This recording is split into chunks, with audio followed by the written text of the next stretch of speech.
नमो नमः। नक्षत्रों के विभिन्न संज्ञाओं के बारे में अध्ययन करेंगे। अंधान नक्षत्र रोहिणी, पुष्य, उत्तरा फाल्गुनी, विशाखा, पूर्वाषाढ़, धनिष्ठा और रेवती आदि क्या है? अंध नक्षत्र हैं। इनमें विनिष्ट एवं अथवा कोई भी वस्तु पूर्व दिशा की हो जाती है और उनकी पुनः प्राप्ति शीघ्र हो जाती है। मध्वा नक्षत्र भरणी, आद्रा, माघा, चित्रा, ज्येष्ठा, अभिजीता, पूर्वा भाद्रपद नक्षत्र मध्याक्ष बोधक है। इस नक्षत्र सप्तक में हरण की हुई वस्तु पश्चिम दिशा की ओर अति दूर चली जाती है। वस्तु का पता भी चल जाता है परंतु हस्तगत नहीं हो पाता है। मंदाक्ष नक्षत्र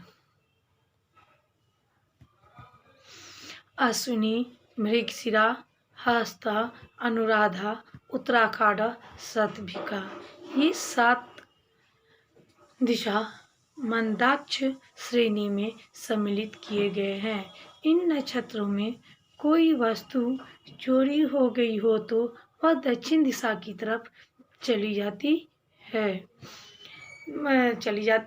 खोजने के लिए अतिशय प्रयत्न करने पर अंततोगत्वा वह प्राप्त हो जाता है। सुलोचन नक्षत्र इस नक्षत्र सप्तक में कृतिका, पुनर्वसु, पूर्वा फाल्गुनी, स्वाति, मूला, श्रवण, उत्तरा भाद्रपद नक्षत्र को समझना चाहिए। इनमें बहिर्गत वस्तु उत्तर दिशा में चली जाती है परंतु उसका न तो पता चलता है न प्राप्त होती है। पंचक विचार धनिष्ठा, शतभिषा, उत्तराभाद्र, पूर्वाभाद्र, रेवती पांचों नक्षत्रों का समूह ज्योतिष शास्त्र में पंच नक्षत्र के नाम से जाना जाता है। इस पंच नक्षत्र का भोग कुंभ और मीन राशिगत चंद्रमा के भोग के कारण परिमित में जाना जाता है। यह पंचक कई कर्मों में त्याज्य है। मुख्यतः इसमें इच्छा पूर्ति हेतु प्रयत्न, काष्ठ छेदन, दक्षिण दिशा की यात्रा, प्रेत कर्म, स्तंभारोपण, तांबा, पीतल, तृण, काष्ठादि का संचय, गिरियारा, खाट एवं बैठक की गद्दियाँ आदि का निर्माण, उपयोग सर्वथा त्याज्य है। पंचक के प्रति इसके भोग्य काल में समस्त किए हुए कार्य की 5 बार पुनरावृत्ति होती है। नक्षत्र पंचक में किसी के पुत्रोत्पत्ति हो तो 5 पुत्र प्राप्त होते हैं। घर में मृत्यु हो तो 5 मरण होने की पूर्ण संभावना होती है। पंचक में मरण स्थिति हो जाने पर यद्यपि प्रेत कर्म वर्जित होने पर भी शव का दाह हो तो आवश्यक होता है। अतः अंत्येष्टि पद्धतियों में वर्णित यथोचित विधान से दहादि अंतिम संस्कार संपन्न होता है। मास शून्य नक्षत्र शून्य नक्षत्र किसी कर्म विशेष में शुभ होने पर भी त्याज्य होता है। चैत्रादि 12 मासों में विभिन्न नक्षत्र होते हैं। मास शून्य नक्षत्रों के दोष इस प्रकार से हैं। चैत्र का अश्विन, वैशाख का चित्रा, ज्येष्ठा, अश्विन का पुख्य, पूर्व फाल्गुनी, श्रावण को उत्तराषाढ़,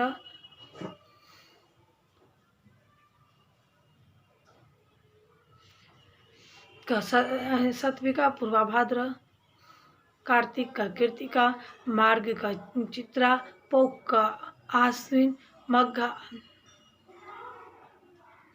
मघा का श्रवण, फागुन का भरणी। यदि आकाशीय नक्षत्रों के समूह में पुष्य नक्षत्र को सर्व प्रमुख कहा जाता है इसमें अतिशयोक्ति नहीं होगी।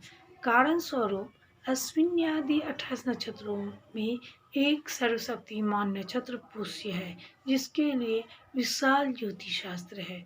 विशाल ज्योतिष शास्त्र के किसी महान दर्श को खदेड़ देना बाएं हाथ का खेल है। चंद्र तारा योनित इत्यादि पंचांग जनित अनिष्ट योगों को सहज ही अकर्म मन कर देता है। मुहूर्त के लिए तो पुष्य रामबाण के रूप में जाना जाता है। पुष्य नक्षत्र दोषकारक शक्ति को निस्तेज कर सकता है, किंतु पुष्य के द्वारा किया हुआ कार्य लोह की लकीर होता है। परंतु अष्टम चंद्रमा को पुष्य अकर्मान्वित कर देता है। परंच पुष्य की बहुमुखी अलौकिक प्रतिभा में एक व्यवधान होता है। ब्रह्मा ने पुष्य को प्रगल्भ जानकर अपने तनुजा शारदा का विवाह पुष्य नक्षत्र और गुरुवार की सन्निधि में करने का निश्चय किया था। पुत्री के यौवन से झिलमिलाती सौंदर्य के द्वारा आकर्षित ब्रह्मा के रोमकूपों से अंगुष्ठ परिमितिधारी 60,000 बाल के लिए ऋषि व्यूह का प्रादुर्भाव होता है। ये ऋषि उच्च कोटि के तपस्वी माने जाते हैं होते हैं। कुपित होकर ब्रह्मा ने पुष्य नक्षत्र को शाप देकर संसार में पानी ग्रहण संस्कार और उसके प्रारंभिक कार्यों में उसे अग्रणी कर दिया है। रविवार को पुष्य का संयोग यंत्र तंत्र मंत्र की सिद्धि अस्थि प्रयोग के लिए विशेष फलप्रद होते हैं।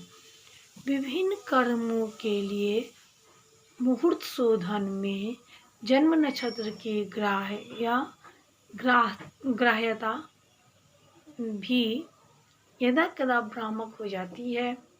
अन्नप्राशन, उपनयन, चूड़ाकर्म, राज्याभिषेक आदि में यह प्रशस्त तथा यात्रा शांतोयन यथा विवाह में अनिष्ट होता है। और केवल चूड़ाकरण है। औषध सेवन, विवाद, यात्रा, कर्णवेद में जन्माक्ष को निषेध कहते हैं। जन्म नक्षत्र में 25, 27वां नक्षत्र शुभ कार्यों में क्या होता है? त्याज्य होता है। कृतिका, रोहिणी, पुष्या, चित्रा, आश्लेषा, रेवती, सत्विका, धनिष्ठा, श्रयी नक्षत्र आकाश में के मध्य में दिखते हैं। सभी 12 राशियों को 27 नक्षत्रों में बांटा गया है। एक नक्षत्र का मान 12 गुने 30 डिग्री भागा 27 बराबर 13 डिग्री .20 अंशादि होता है। एक नक्षत्र में 4 चरण होने के कारण एक चरण का मान 13 डिग्री .20 भागा 4 बराबर 3 डिग्री 020 अंशादि सिद्ध होते हैं। अतः एक राशि में 2.25 नक्षत्र 9 चरण समाहित होते हैं। प्रत्येक चरण का एक शतपथ चक्र के आधार पर एक एक अक्षर नियत है। जिस चरण में जन्म हो उसी नक्षत्र के अक्षर से जातक का नाम रखा जाता है। यह जन्म नाम कहलाता है। आजकल जन्म नाम के अतिरिक्त बोलता नाम भी स्वेच्छा से रखा जाता है। नक्षत्र चरण का अक्षर इस प्रकार है। इन्हीं नक्षत्रों के 9 चरणों की में शादी 12 राशियाँ होती हैं। अश्विनी भरणी के 8 चरण, कृतिका के प्रथम चरण मिलकर कुल 9 चरण मेष राशि के होते हैं।